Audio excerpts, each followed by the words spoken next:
감사합니다. 지금까지 저는 복음의 재발견, 바르게 세워지는 그리스도인이라는 주제로 여러 주 설교를 했습니다. 복음은 하나님의 사랑과 구원과 변화의 능력이라고 하는 말씀을 드렸습니다. 2000년 전에 있었던 복음이 오늘 내게 주시는 능력이 되려면 그 복음이 오늘 내게 주시는 말씀이 돼야 되고 그 말씀이 내 삶 속에서 드러나야 위대한 복음이 된다 하는 말씀을 했습니다.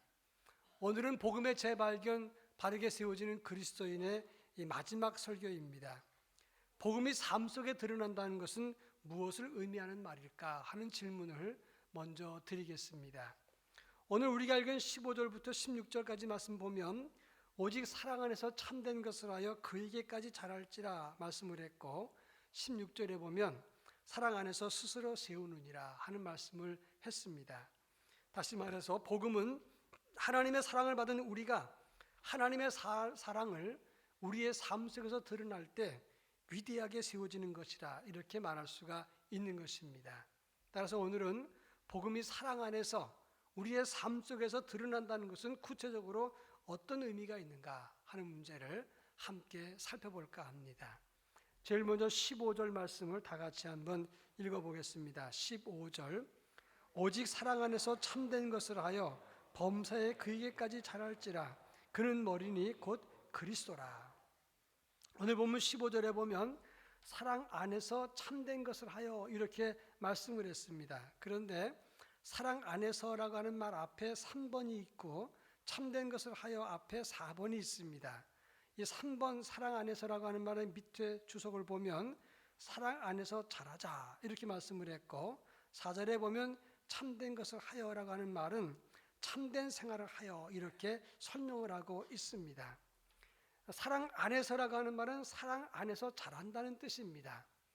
이 사랑 안에서 자란다는 말은 사랑의 양과 숫자가 커진다는 뜻이 아니라 사랑의 깊이와 폭이 커진다 이런 의미를 담고 있다고 하는 것입니다.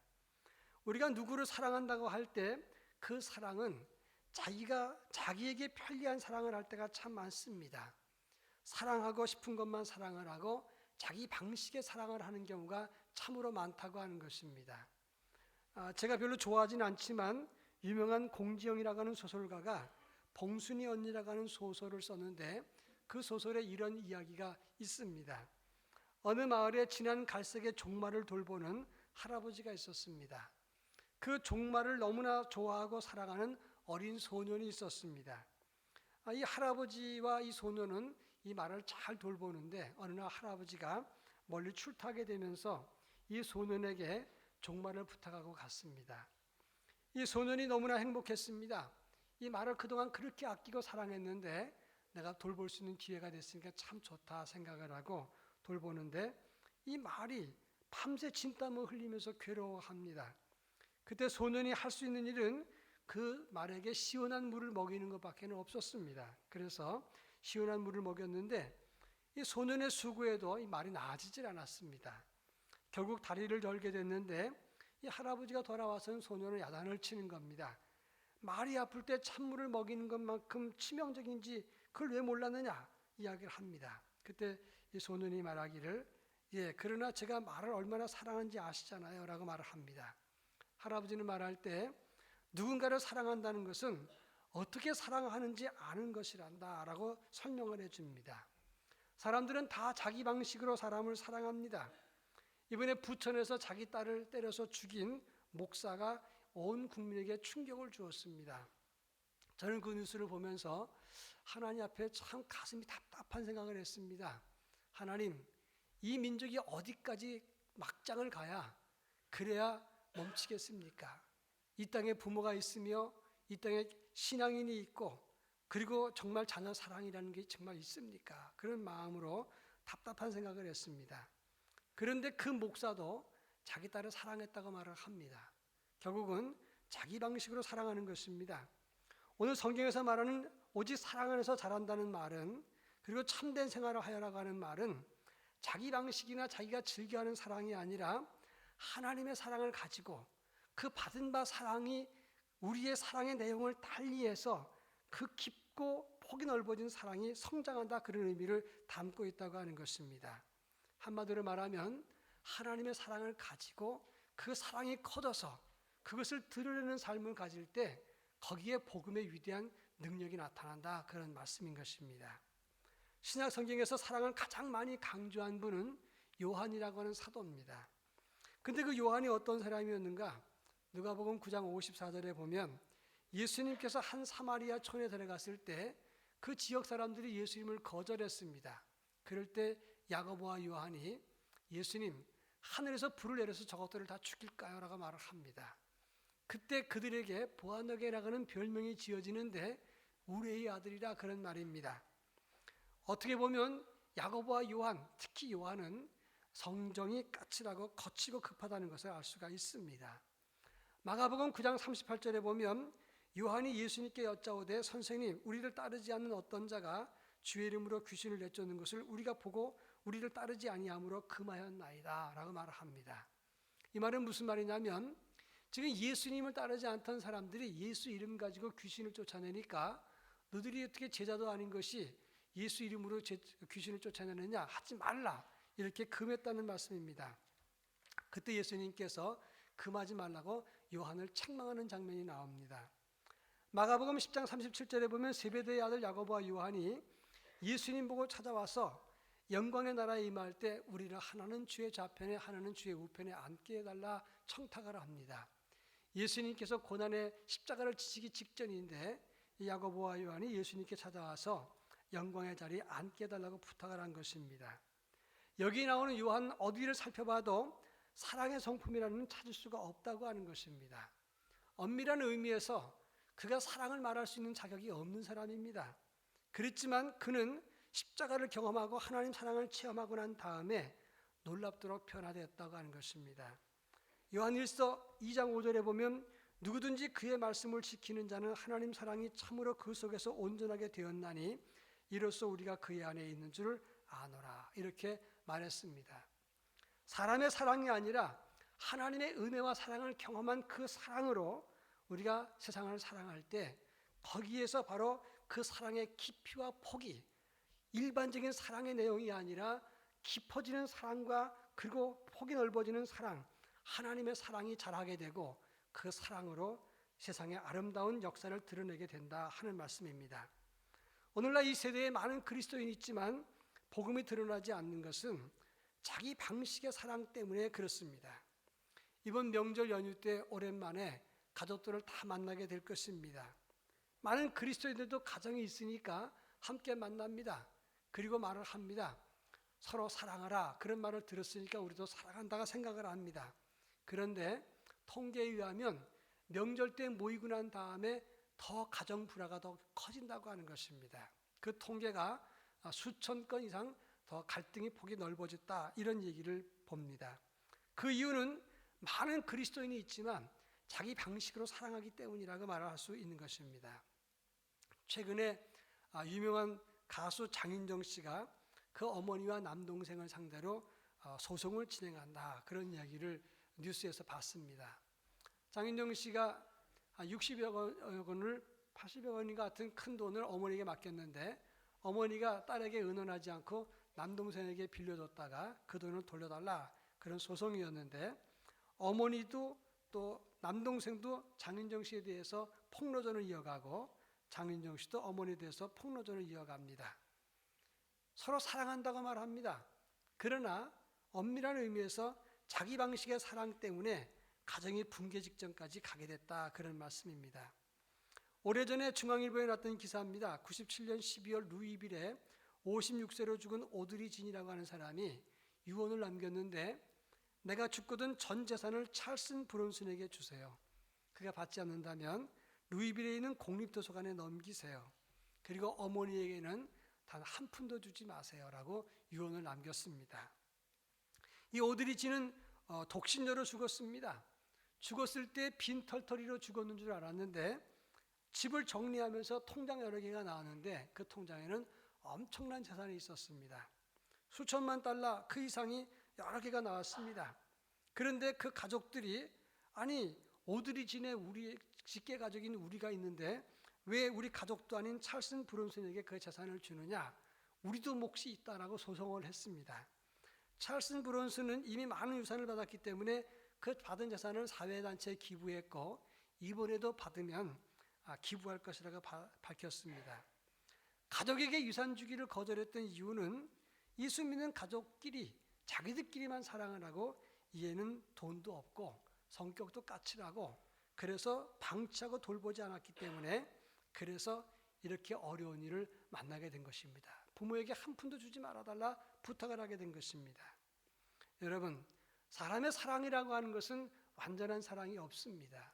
자기 방식의 사랑이라고 하는 것은 자기 편할 대로의 사랑인 것이지 그것은 완전한 사랑, 하나님의 의와 역사를 이룰 수가 없다고 하는 것입니다. 하나님은 우리를 조건 보고 사랑하지 않았습니다. 때문에 사랑한 것도 아니고 무엇을 할 것이기 때문에 사랑한 것도 아닙니다. 그냥 그럼에도 불구하고 사랑하신 것이다, 그런 말입니다. 죽을 인생 구원하시고 생명의 은혜를 베푸셨습니다. 그 사랑 때문에, 그 사랑을 받았기 때문에 우리는 그 사랑을 흉내라도 내야 된다 하는 말씀입니다. 명절 때라도 짧은 기간이라도 그리고 큰 것이 아닐지라도 하나님의 사랑을 조금이라도 표현하는 삶을 가질 수 있기를 바랍니다. 그런가 하면 하나님 사랑 안에 산다는 것은 우리의 믿음을 지키는 것이라고 설명을 하고 있습니다. 유다서 1장 21절에 보면 하나님 사랑 안에서 자신을 지키며 영생에 이르도록 우리 주 예수 그리스도의 긍휼을 기다리라 이렇게 말씀을 했는데 하나님의 사랑 안에서 자신을 지킨다라고 말을 하고 있습니다. 이 하나님의 사랑 안에서란 말은 하나님 사랑 안에 머문다는 말인데 하나님 사랑 안에 머문다는 것은 우리의 눈과 마음과 생각이 하나님 사랑을 가진다 그런 말입니다. 창세기 45장에 보면 요셉이 형과 대면하는 장면이 나옵니다. 형들은 자기를 죽이려고 물 없는 구덩이에 던져넣기도 했고 미디안 장사하는 사람들에게 상인들에게 그를 노예로 팔았습니다. 그의 나이 17살이었습니다. 13년 동안 죽을 고생을 했는데 나중에 총리 대신이 돼서 형들을 만나게 된 것입니다. 식량을 구하기 위해서 왔던 형들이 두려워할 때 요셉이 이런 말을 합니다. 하나님이 큰 구원으로 당신들의 생명을 보존하고 당신들의 후손을 세상에 두시려고 나를 당신들 앞서 보내셨나니 그런즉 나를 이리로 보낸 자는 당신들이 아니라 하나님이시라 이렇게 말을 했습니다. 원망과 불평의 눈으로 본 것이 아니라 하나님의 섭리의 관점에서 하나님이 자기를 보호하시고 지키시고 사랑하셨다는 목적의 눈으로 봤을 때 위기의 가정이 하나가 되고 가정을 지키게 되었다고 하는 것입니다. 여러분, 하나님의 사랑 가질 때 우리 믿음을 지킬 수 있다는 것을 알아야 되는 것입니다. 최근에 부모에게 맞아 죽은 아이들이 있었습니다. 저는 그 아이들의 이야기를 들을 때마다 매를 맞으면서 죽어갈 때 아이들이 얼마나 무서웠을까, 얼마나 아팠을까, 얼마나 두렵고 고통스러웠을까라는 생각을 해봤습니다. 때리는 사람은 독이 올라서 때렸지만 그런데 그 맞으면서 자기가 죽을지도 모른다는 생각을 했을 때 얼마나 두렵고 외로웠겠나 생각을 했습니다. 저는 그러면서 생각하기를 만약에 눈만 조금 바꿨다면 사랑의 눈으로 봤다면 아버지가 목사라면 그러면 하나님의 사랑을 조금이라도 느꼈다면 그러면 그들도 죽이지 않았을 것이고 자기들도 망하지 않았을 것이다 생각을 했습니다. 요한일서 3장 14절에 보면 우리는 형제를 사랑함으로 사망에서 옮겨 생명으로 들어간 줄 알거니와 사랑하지 아니하는 자는 사망에 머물러 있느니라 말씀했습니다. 사랑의 눈과 마음과 생각을 가지면 우리 믿음과 삶과 가정과 형제를 지킬 수가 있다고 하는 것입니다. 여러분, 사랑의 눈으로 남편을 보십시오. 사랑의 눈으로 아내를 보십시오. 사랑의 눈으로 모인 가족을 보시기 바랍니다. 사실 지난 한 주간 동안 저는 독감 때문에 굉장히 많이 앓았습니다. 지난 금요일 날 아침에 이번 주일 날 설교를 해야 되는데 어떻게 하면 좋겠는가 생각을 했습니다. 그런데 몸이 좀 회복되더라도 설교 준비를 해놔야 설교를 할 거 아니겠는가. 그런데 내가 일어나야 되겠다 생각을 했습니다. 그런데 왜 그런 생각을 했냐면 두 가지인데 첫째는 이 시리즈 설교를 마지막으로 마무리하는 것은 복음의 생활화, 이것은 사랑으로 귀결된다는 정리를 해놨기 때문이고, 그것을 마지막으로 정리하고 끝내야 되겠다 생각을 했던 것이고, 또 한 가지는 갑자기 들었던 생각이 부인들은 아무리 아파도 일어나서 밥을 한다는 생각을 했습니다. 제 아내는 저랑 33년을 살았는데 지금까지 아프다고 밥 한 번도 안 해준 적이 없었습니다. 가만히 생각해 보면 남자들은 그냥 저절로 밥이 나오는 줄 알지만 아파도 그래서 밥을 했던 아내가 있었기 때문에 그래서 남자들이 밥을 먹을 수 있었던 거 아니겠는가 생각을 했습니다. 그러면 아내들도 아무리 아파도 일어나서 밥을 한다면 오늘 우리들 목사인 나도 아무리 불편해도 일어나서 설교 준비하는 것이 마땅하지 않겠는가 이런 생각을 하면서 설교 준비하면서 무슨 생각을 했냐면 이 나이에 비로소 아내한테 좀 미안한 마음이 들었습니다. 저는 지금까지 계속해서 60여 년 가까이 지내면서 저절로 밥이 나온 줄 알았는데 남자들 반성해야 됩니다. 명절 때 저절로 음식이 나오는 줄 알고 또 저절로 치워지는 줄 알지만 누군가 수고하기 때문에 다 음식을 먹을 수 있는 거 아니겠습니까? 그런 관점에서 아내를 보니까 미안하고 더 사랑스러운 마음이 되더라 그런 말씀입니다. 이번 명절 저절로 밥 나온다고 생각하지 마시고 아내를 사랑의 눈으로 한 번 더 보시기를 주의 이름으로 축원합니다. 보통 아이들이 큰아이가 있다가 둘째 아이가 태어나게 되면 가장 힘든 것은 엄마가 아니라 큰아이라고 합니다. 그동안 엄마 사랑을 독차지하고 있다가 엄마가 어느 날 병원 갔다 와서 둘째 아이를 데리고 왔습니다. 그리고 둘째 아이를 엄마가 집중적으로 보게 되면 큰아이는 세문하게 되고 보채기도 하고 퇴행행동을 보입니다. 그래서 자기에게 관심을 집중하게 하기도 하고 때로는 이 큰아이는 못된 행동을 해서 자기 존재를 과시하게 되기도 합니다. 또 지나치게 순종적이거나 아니면 지나치게 기가 죽어서 살기도 합니다. 그럴 때 아이가 야단을 치거나 소리를 지르거나 동생을 때리려고 할 때 부모님들이 너 그러면 안 돼 하고 야단을 치면 도저히 해결이 안 된다고 합니다. 지금 이 상황에서 가장 힘든 사람은 큰아이입니다. 그 큰아이에게 사랑을 베풀면 그 아이가 성품도 좋아지고 동시에 큰아이가 동생도 사랑하게 된다고 하는 심리학 보고가 있습니다. 그렇습니다. 사랑의 마음을 품으면 그러면 가정을 지킬 수가 있고 믿음을 지킬 수가 있고 사랑의 실천이 우리의 성품을 완성할 수도 있게 된다고 하는 것입니다. 비슷한 말씀인 것 같지만 사랑하며 사는 것이 믿음을 온전케 하는 것이다. 성경은 그렇게 말하고 있습니다. 15절 말씀을 다시 한번 읽어보겠습니다. 15절 오직 사랑 안에서 참된 것을 하여 범사에 그에게까지 자랄지라. 그는 머리니 곧 그리스도라. 오직 사랑 안에서란 말은 사랑 안에서 자란다는 뜻이라 그랬고 참된 것을 한다는 말은 참된 생활을 한다. 사랑의 실천을 말하는 것입니다. 우리가 사랑 안에서 참된 사랑, 하나님의 사랑을 실천하게 되면 우리가 범사에 그에게까지 자란다. 그는 머리니 곧 그리스도라 이렇게 말씀하고 있습니다. 다시 말해서 작지만 크진 않아도 하나님의 사랑을 실현하라고 할 때 우리의 믿음이 그리스도에게 이르게 한다는 말이고 그렇게 그리스도에게 이르게 되면 16절에서 사랑 안에서 스스로 세우느니라. 사랑 안에서 온전히 세워진다는 것을 말하는 것입니다. 요한일서 4장 12절의 말씀을 보면 어느 때나 하나님을 본 사람이 없으되 만일 우리가 서로 사랑하면 하나님이 우리 안에 거하시고 그의 사랑이 우리 안에 온전히 이루어지느니라 이렇게 말씀을 했습니다. 온전히 이루어진다. 테텔레이 오멘이라는 말을 썼는데 이 말은 그 사랑이 우리의 믿음과 삶을 온전하게 만든다 이렇게 말하고 있는 것입니다. 천사의 말을 하고 예언하는 능력이 있고 모든 지식을 알고 산을 옮길 만한 믿음이 있을지라도 사랑이 없으면 아무것도 아니라 성경은 말씀하고 있습니다. 다시 말해서 사랑이 있을 때 우리의 믿음과 인격과 우리의 삶이 완성된다는 것을 말하는 것입니다. 13세기 신성 로마 제국의 프레드릭 2세라고 하는 분이 인간이 타고나는 자연 그대로의 언어가 어떤 것인가 한번 살펴보겠다 해가지고 한 가지 실험을 했습니다. 아기 6명을 영화실에 놓고 유모에게 아이들 젖을 먹이고 재우고 씻기는데 절대 아이에겐 말하지 말라 지시를 했습니다. 아이들이 태어나면서 자연의 언어가 있을 것이다 생각을 했습니다. 아무 말도 안 가르쳐줘도 아이들은 태어나면서 자기 나름대로의 본래의 언어가 있을 것인데 그 언어는 그리스어나 아니면 라틴어라고 생각을 했습니다. 이 6명의 아이에게 먹을 것을 주고 모든 환경을 잘 해줬는데도 말하지 않으니까 그 아이들이 한마디도 말하는 아이가 없었습니다. 그리고 난 다음에는 점점 쇠약하더니 죽고 말았다는 것입니다.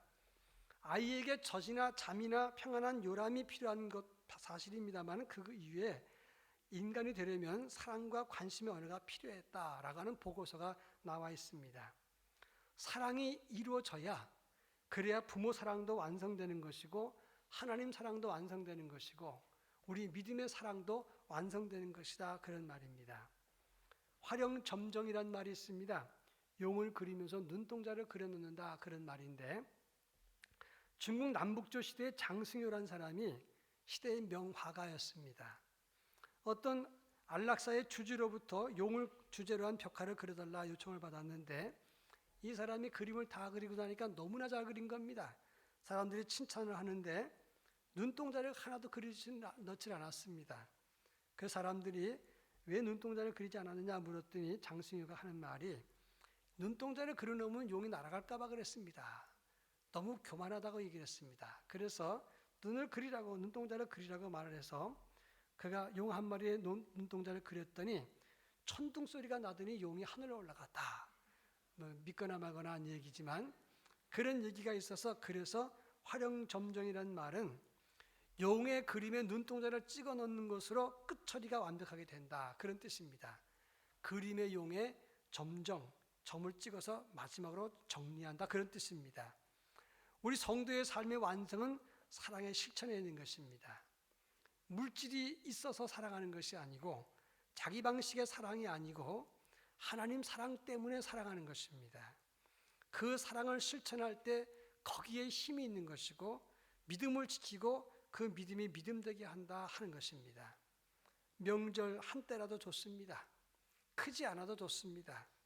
사람들이 가족들이 모일 때 하나님의 사랑을 보일 때마다 그리고 우리가 하나님의 사람인 것을 나타낼 수 있기를 바랍니다. 작은 것 하나라도 그것을 작게라도 보여줄 때 우리 가정과 믿음과 행복을 지킬 수 있는 것이고 우리 믿음이 온전해지는 길이 되는 것입니다. 그런 믿음이 우리 모두에게 있기를 주의 이름으로 축원합니다. 기도하겠습니다. 사랑 많으신 하나님 아버지, 복음의 재발견은 그 복음이 나에게 주시는 하나님 말씀이요 삶 속에 드러날 때 위대한 역사가 나타난다는 사실을 기억합니다. 복음의 삶은 사랑으로 귀결되는데 작게라도 하나님의 사랑을 품고 사랑을 실천하는 우리 모두가 되게 하소서. 우리 자신의 믿음과 가정을 지키고 우리 믿음이 온전해지는 역사가 나타날 수 있도록 은혜를 더하여 주시옵소서. 명절입니다. 이 명절 때에 작은 짧은 시간이지만 하나님의 사람인 것을 드러내고 나타내고 사랑을 실현할 수 있는 저희 모두가 되게 하옵소서. 예수님의 이름으로 기도합니다. 아멘. 주신 말씀 기억하면서 다 함께 찬송가 220장 찬송 부르시겠습니다.